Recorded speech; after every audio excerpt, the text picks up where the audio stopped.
এরা পৃথিবীর বুকে পাপ করবে, গুনাহ করবে, এরপরে তারা সন্ধ্যায় যদি গুনাহ করে তারা সকালে আমার কাছে ক্ষমা চাইবে।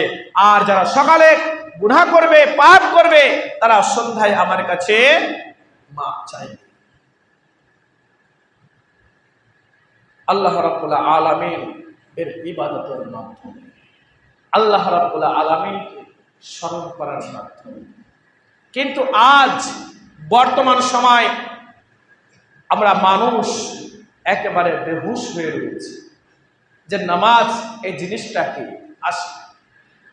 নামাজ এর ফার্সি শব্দ, এর আরবি শব্দ হচ্ছে সলাত। সদ লাম অউতা সলাত, এটা আরবি শব্দ, নাউন, স্ত্রীলিঙ্গ। এর অর্থ হয় দরুদ,